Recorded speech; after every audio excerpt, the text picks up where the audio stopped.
قصه را مختصر میکنیم زیرا وقت ما خیلی کم مانده است. در همان زمان نمرودی ها هر سال یک توی داشتن. صاحب تاریخ میگوید هر سال یک توی میکردن برای خاطر همون بت‌هایی که در بتخانه داشتن قید میگرفتن و ترتیب توی آنها این بود که طعامهای زیاد میپختن، طعامهای زیاد میپختن، رنگابرنگ میپختن و نزد همون بتخانه خود میبردن و در بتخانه نزد هیکل ها میگذاشتن. سحر میگذاشتن تا بیگاه در یک میدان کلانی رفته این توی خود میگذرانیدن با امیدی که این طعام ها در پیش خداهای اونها تبرک می شود. بیگاه آنها را آمده در خانه می خوردن. این گونه توی ها داشتن. چگونه ای که توی ما و شما هم که در یک سالی نو در هر خانه مسلمان شرم ناکده قید می گیرن، مثل همون بود پرست ها هم چکار کردن؟ این گونه توی داشتن. من راستی بار از یک جواب برادری که در همین قوم است نخواستم راستی بار جواب بر او بگردانم، لیکن هیچ دیگر دلمانم قرار نگرفت. ما یک جمعه پیش سوال جواب داشتیم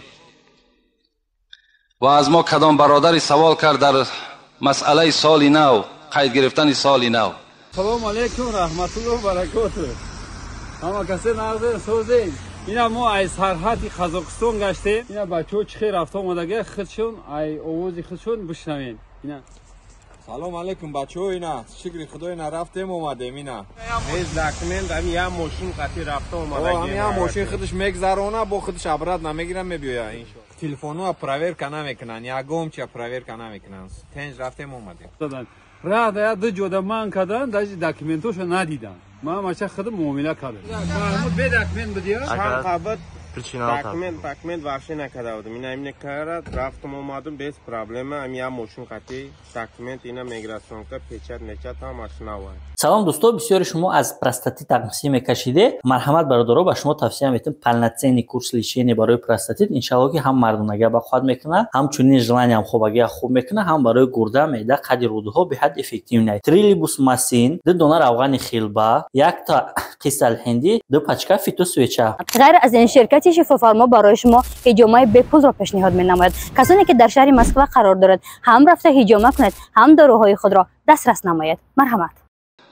ما با حکومت دارا و با مکتب ها کاری نداریم، زیرا آنها امروز مجبور هستند که این سال نو قید کنند. لیکن در خاندان مسلمان کی مجبور میکند که مثال سال نو قید کند؟ من اینقدر جواب گفتم که سال نو از مسلمان ها نیست، سال نو از مردم مسلمان نیست. این سال میلادی حضرت عیسی است، این از ما نیست. مسلمان های ما و شما دو عید دارن، عید قربان، عید رمضان. عید نوروز هم باز از عید سال نو دیده بدتر است، اونم از ما نیست. اینا کتاب میگوید، اینا فتوای مفتیات در دست من دو ورق است. لیکن اون برادر از ما خیلی ملال شده است، حتی در همون خطش یک دشنامهای قبیح هم نویساندن و دعای بدم کردن. میلش اگر ما ارزنده باشیم، اگر همون دعای بدی تو اگر نزد خداوند خوش بیاید، میلش ما هم قبول. لیکن من به شما همین قدر میگم که حضرت مولوی جنون میگوید به زینهاری بسد زینهار، زینهار زبان از رنجش مردان نگه دار. همان قوم برافت مبتلا شد، ز آزار دلی مردی خدا شد. که 100 بار این جهان از آه دل سوخت، ولیکن به ادب عبرت نآموخت. شناس ای کور دل آتش نفس را، بکن اندیشه روزی پیش و پس را. سگ از اخلاص آمد جنس آدم، ز بی اخلاص آدم شد ز سگ کم. المسلم اخو المسلم، پیغمبر خدا گفته است مسلمان برادر مسلمان. لا یظلموه ولا یکذبوه ولا یخذلوه. مسلمان باید یکدیگر را دروغ نگوید، مسلمان یکدیگر را خار نکند، مسلمان باید یکدیگر را تحقیر نکند، دشنام ندهد. این وظیفه هر یک مسلمان است.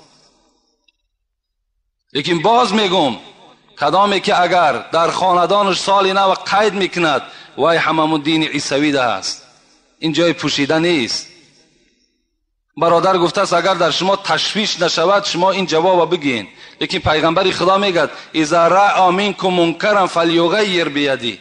شما یک کاری اگر غیر مشروعات، غیر اگر شریعت در کجایی که دیدین با دست خودتان تغییر بدهین. فإن لم یستطع، اگر به دستان نتونستین فبلسانه، به زبانتان او را تغییر بدین. فإن لم یستطع فبقلبه و ذلک اضعف الایمان.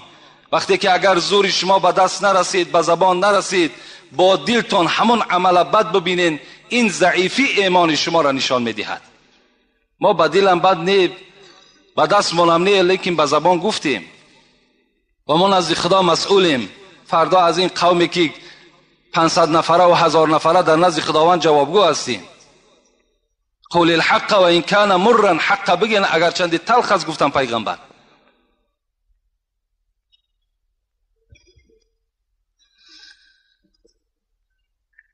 محبان خورده صد سنگ ملامت، تو کی میمانی ای سالک سلامت. به ذکر حق کسی که کرد آهنگ، زهر سو نوکری شیطان زند سنگ. زهر سو می جکد سگ بر سری را، نظر بر سگ مکن رو سوی الله. حضرت مولوی میگه دی سگ ها در همه دنیا پر هستند، اینا جکیدن میگیرن. هزاران کاروان رفتند دو، هنوز این سگ ها دارند او. این کاروان ها رفتن میگیرن، سگ ها جکیدن میگیرن. این یکی سگ از سگ های خداست.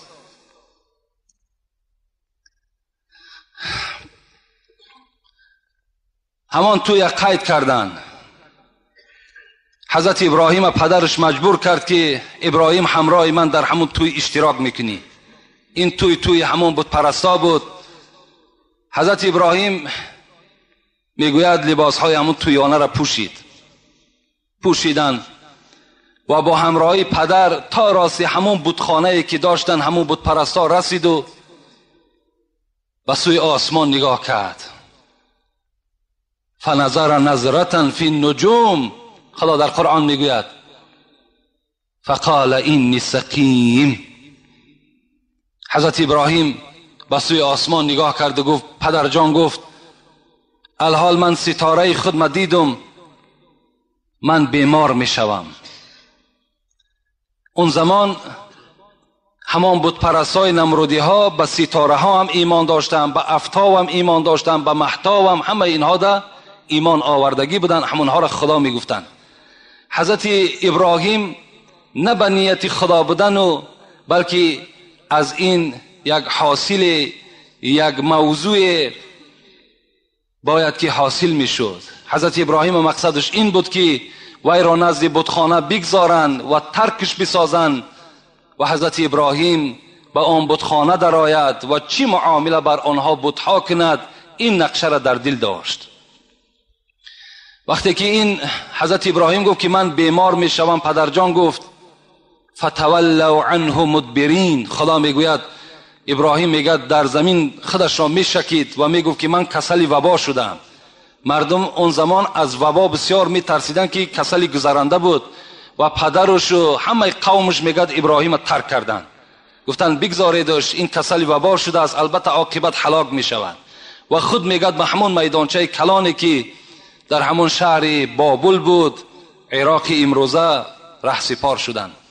وقتی اونها رفتن که در سوره صافات هم خداوند برای ما و شما میگوید و تالله لأکیدن اصنامکم. حضرت ابراهیم آهسته آهسته میگه زمزم میکرد الحال مرا در این نزد بتخانه ترک بکنید.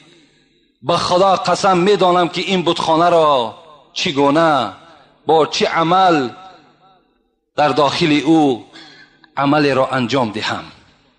شما روید، قسم به خدا میدانم این بتهای شما را ریزه ریزه میکنم. همگی رفتن، در دیه کسی نماند. حضرت ابراهیم وارد خانه شدند. همان بتخانه‌ای که دو طرف سنگ‌های میده میده از صورت‌های عبارت بود و در بر بالا همان رئیس کلانش صورت نمرود زدگی، دروازه را کشادند.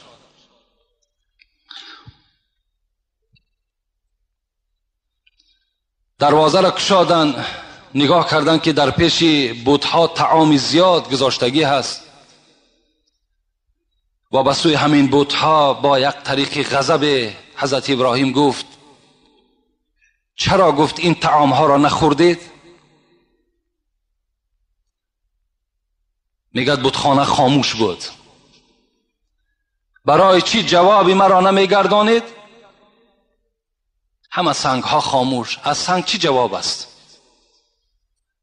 حضرت میگوید همان تبری که نزد همان دروازه بتخانه گذاشتگی بود، غیرت حضرت ابراهیم را ببینید. خود تنها بودند در روی زمین. در همان زمانه یگانه ابراهیم بود که الله میگفت و خلاص، دیگر کسی نبود. همه نمرود میگفت. تبر را گرفت و همان خداهایی که نمرودی ها میپرستیدند از همین طرف راست سر کرد. در دست راست تبر دستها و پاها و گردنهای اونها را شکست. طرف راست انجام داد. خداوند میگوید فجعلهم جزازا الا کبیرهم. طرف چپ را هم میگه شکست، مگر که همان بوتی کلانی که در بر بالا بود و ایرانه شکست، بلکه تبر را در پیش او گذاشت. در گردن همان بوتی کلانی تبر را میگه خداوند گذاشت که قصه ای را ذکر میکنه در قرآن، لعلهم الیه یرجعون. حضرت ابراهیم میگوید برای چی آن بوتی کلانی را نشکست؟ آیا ترسید؟ نه ترسید، بلکه حضرت ابراهیم با عقل ذکاوت خدا دادگی فکر کرد که اگر مبادای از من بپرسند که این بت‌ها را کی شکست، من میگویم تبر در نزد کیست؟ همون کس شکست. و یا مفسرات دیگر زیلم تفسیر میکنن، میگویند که مبادای حضرت ابراهیم در خیال خود گذرانده بود است که اگر آمدن و این بتخانه و این شکستگی ها را دیدن، از همان بوت کلانی میپرسند که این بتها را کی شکست. وقتی بوت کلان که خاموش باشد، شاید که اینها بیدار شوند که از این یگان منفعت ضرر نیست. شاید که بیدار شوند که اگر این خدا باشد چرا این فرزندهای خود محافظت کردن نتوانست. خلاص حضرت همه را میده کردند مگر کلان را و از بتخانه بیرون شدند.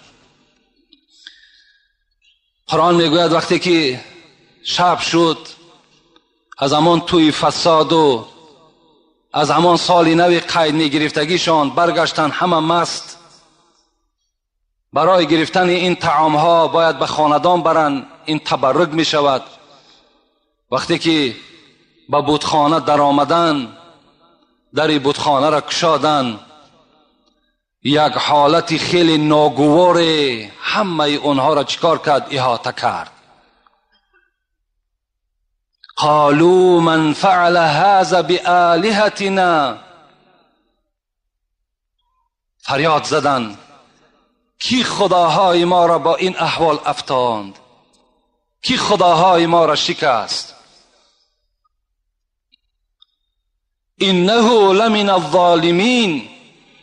نمرود گفت کدام شخصی که این خداهای ما را شکست و این نفری هست که در جان خودش ظلم کرده است. او کسی هست که ظالم در بین ماست. وقتی اعلان کرد، نمرود اعلان کرد در تمام همان اطراف ها که این کسی که جنایت را صادر کرده است، جنایتکار را یافته نزد من بیارید. قالوا سمعنا فتى یذکرهم یقال له ابراهیم. خدا باز در قرآن قصه میکند که یک چند نفر وقتی که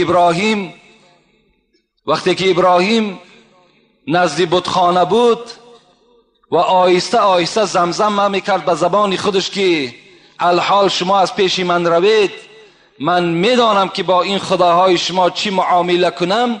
این سخن او را یک دو نفر از نمرودی ها شنیده بودند و نزد نمرود خبر کشیدند سمعنا فتى یذکرهم، ما نزد بتخانه یک جوان را دیدیم. همان سالها حضرت ابراهیم 16 ساله بودن. میگد ما یک جوان را دیدیم که با زبان خود میگفت که ما میدانم بعد از شما که با خدای شما چی معامله کنیم. یقال له ابراهیم، و نامش ابراهیم است. وقتی نمرود این سخن را شنید چی گفت؟ قالوا فأتوا به على اعیون الناس لعلهم یشهدون. گفت مادامی که همون جوان باشد، جوان را گفت به نزد مردم بیارید، به نزد مردم بیارید، مردم را همه جمع کنید. شاید که همین مردم، مفسرها تفسیر کردند که شاید که همین مردم شاهدی دهند که همین عمل را ابراهیم انجام داده است، یا اینکه مفسرها میگویند که شاید که ابراهیم خود در بین مردم گوید که همین عمل را من انجام دادم، بعد نمرود کار کند حکم حضرت ابراهیم را صادر کند. در حال وقتی که فرمان نمرود که شد، تمام میگد نوکراش بیرون جستند و به خانه حضرت ابراهیم آمدند.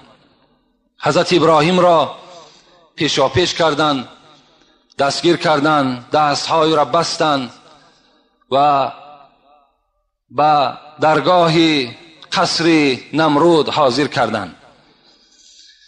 وقتی نمرود حضرت ابراهیم را دید، از او سوال کرد قالوا اانت فعلت هذا بآلهتنا یا ابراهیم؟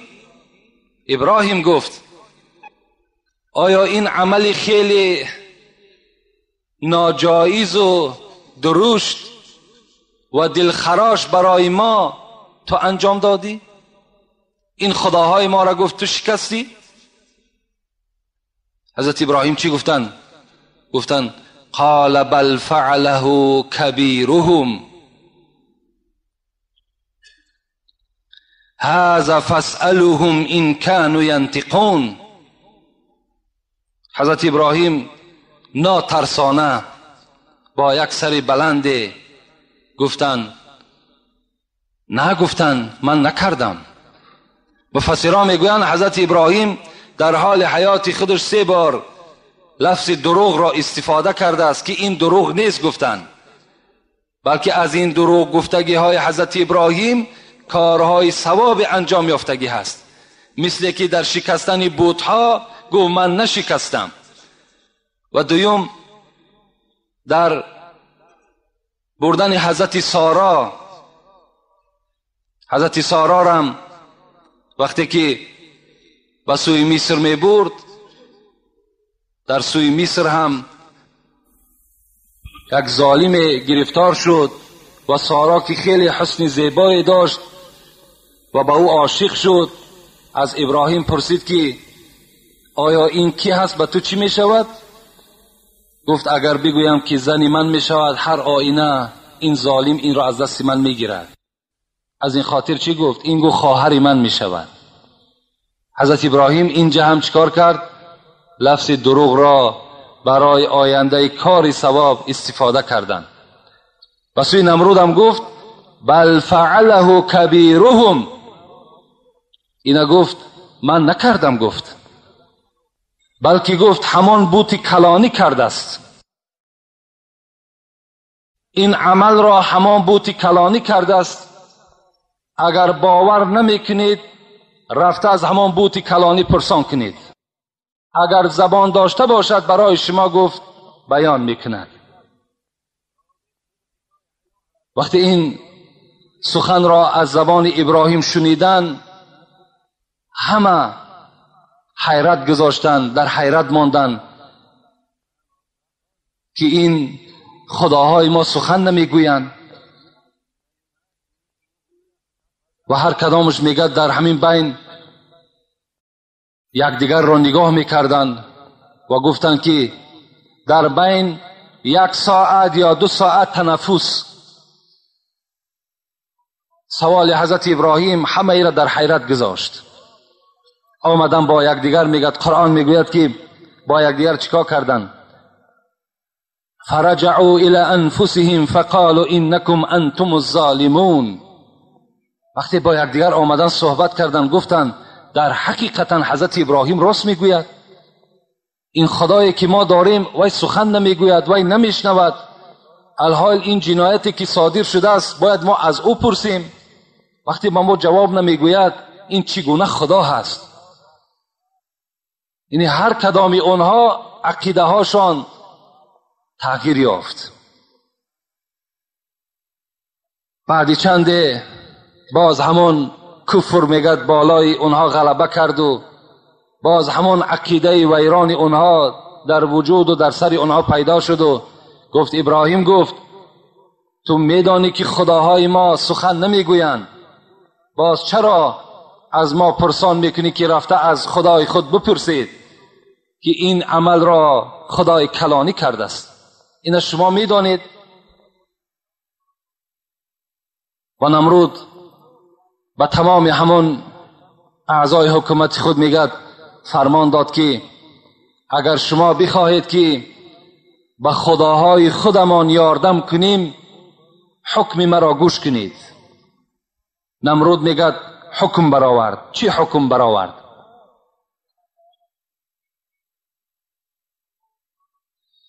قالوا حرقوه وانصروا آلهتكم ان کنتم فاعلین. گفت حکم من گفت بالای ابراهیم همین است که بجز سوزانیدن دیگر هیچ راه نیست. این کاری که ابراهیم بالای خدای ما و شما کرده است، اگر در ما و شما ذره ناموس باشد، اگر در ما و شما ذره جسارت و دلاوری باشد، ابراهیم را به آتش بکشید. این گپی نمرود برای همه اونها قانون بود. در حال از پی اجرا کردن فرمان نمرود شدند و یک بیابان خیلی کلان را برای خود اختیار کردند و 1 ماه مفسرای قرآن میگوید 1 ماه هیزم کشیدند. 1 ماه میگوید در یک میدان کلان هیزم زیاد جمع کردند و او را چکار کردند؟ در گراندند. وقتی این هیزم ها سوخت و بعض مورخان میگویند که تا 10 روز این آتش خاموش نمیشد، میسوخت. لخچه های زیاد و گرمی زیاد حاصل کرد. حتی مفسر تفسیر انوار القرآن میگوید که اگر چنان آتش افروخته شد که اگر بر بالای همون آتش پرنده اگر گذر میکرد هر آینه قنات او میسوخت. این قدر میگد آتش تفسانه برای سوختن ابراهیم میگد تیار کردن و از 2 جانب پایه ها زدن میگد، از یک طرفی همون آتش و از طرف دیگر و بین میگد یک سیمی را کشیدن و یک صندوق برای ابراهیم تیار کردند و باید که ابراهیم را در این صندوق جا کنن و بالای همون سیم کشاده میکنن و این صندوق خود راست به همون آتش رفته میافتد. این عمل را هم میگد جا را معین کردن، سیم را کشیدن، پایه ها را گذاشتن و ابراهیم را آوردن نزد آتش. ابراهیم را بدنش را میگه لوچ کردن و دستهای او را زنجیر بستن، گردنهای او را زنجیر پیچ کردن و در داخل همان پیش از آنی که در داخل صندوق جا کنن، نمرود که بسیار ابراهیم میگه قد و شکل خیلی زیبا که داشت و سوی گفت و جان جوانی خود رحم کن. ابراهیم گفت اگر تو به خدا بدن من باور کنی و این خداهای ما را پرستش کنی، هر آینه گفت من از این فرمان دادگی خود پس میگردم. ابراهیم گفت به خود بیا. لیکن ابراهیم میگه وقتی نمرود این سخنها را میگفت ابراهیم چیکار میکرد؟ ابراهیم میخندید. ابراهیم خنده میکرد، زیرا این سخنهای بی عقلانه و بی فکرانه نمرود که میشنید در حیرت می افتاد که خدایا این بنده چی قدر گمراهی هست، این از خدای خود چی قدر دور هست، نمیداند قدرت خداوندی را. ابراهیم میگد به سوی همین نمرود چی گفت؟ گفت خداوند هیچگاه زر خالص را نمی سوزاند. و حضرت ابراهیم میگه صداهای میشنید، لا تخاف یا ابراهیم انک انت الاعلی. ابراهیم تو از این جمعیت نمرودی ها نترس که تو بالای این جمعیت غالب میایی. حضرت ابراهیم که یک پشتیبان خیلی مستحکم از بالای سر که داشت دیگر پروای این نمرودی ها نکرد و میگد بالای همون عرابه سوارش کردن و میگد سیم در حرکت در آوردن. وقتی میگد سیم در حرکت در آمد و این صندوق نزدیک میشد، تمام میگد ملائکه ها و تمام مخلوق خداوندی، زجت ملائکه السماء والارض، تمام ملائکه ها و تمام مخلوق های خداوندی در چریکس در آمدند. وقتی میبینند ابراهیم در داخل یک صندوق و به سوی آتش میرود، البته این حالت، این منظره برای ملائکه ها هم خیلی ناگزیر بود، خیلی ناخوب بود. فریاد زدن، داد میزدن و حضرت میکائیل که این وابسته به بارش است به سوی خداوند گفت پروردگارا چی می شود که مرا اجازت دهی تا که رفته ای خلیل تو را از این آتش خلاص کنم؟ خداوند چی گفت؟ گفت یا ملائکتی، ای جمع ملائک همت پایان شوین، این استغاث خلیل ابراهیم منکم بشیء فاغیثه. اگر همین خلیل من ابراهیم اگر از کدام شما مدد طلب کند، هر آینه او را مدد کنید. میکائیل پایان شد، میگد آمد نزد ابراهیم. ابراهیم گفت الحال تو به سوی آتش نزدیک شده ایستاده ای، تمام باران در اختیار من است، چی فرمان میدهی؟ خواهش شد هست که الحال ابر را پیدا کنم و چنان بارش را میریزم که حتی این آتش یک ماه افروختگی اینها همه به خاکستر مبدل میگردند. ابراهیم چی گفتن؟ ابراهیم گفتن نه، گفتن میکائیل گفتن من به تو هیچ حاجتی ندارم، هیچ حاجت ندارم. ابراهیم با این سخن میکائیل را جواب دادن. میکائیل از پیش حضرت ابراهیم رفت، در حال میگد ملائکه شمال پایان شد. ابراهیم رخصت میدهی که الحال شمالی را پیدا کنم به حکم خداوند که تمام این لخچه های علاو در خانه همین نمرودی ها داخل می شود و تو نجات می یابی. ابراهیم باشد چی می گفت؟ نه، می گفت من حاجت به شما ندارم، من از شما مددم طلب نمی کنم. وقتی میگه جبرائیل که این حالت می دید، حضرت جبرائیل که این ملائکه مقرب بود چیکار کرد؟ گفت پروردگارا چی خوب می شود که مرا اجازت دهی شاید که خلیلی تو به من تکیه کند. وقتی حضرت جبرائیل میگه پایان شد، ابراهیم که جبرائیل می شناخت گفت ابراهیم گفت یک لحظه مانده است که تو الحال داخل آتش شوی، خوب می شود که برای من فرمان کن تا که از این آتش، از این عذاب، از این سختار تو را نجات دهم. حضرت ابراهیم گفتند کیف احتاج الیک یا جبرائیل و انسى الذی ارسلک. جبرائیل گفت چگونه من از تو محتاج به سوی تو شوم، چگونه از تو من یاردم طلب کنم و فراموش کنم آن ذاتی را که تو را فرستاده است، چگونه من او را فراموش کنم؟ حضرت جبرائیل گفتند مادامی که اینم میدانی گفت از خدای خود طلب کن که تا که تو را نجات دهد. حضرت ابراهیم چیکار کردند؟ میگه چشمای همون نرگسی نیخته به سوی آسمان گرداندند و گفتند اللهم انت واحد فی السماء و انا واحد فی الارض اعبدک.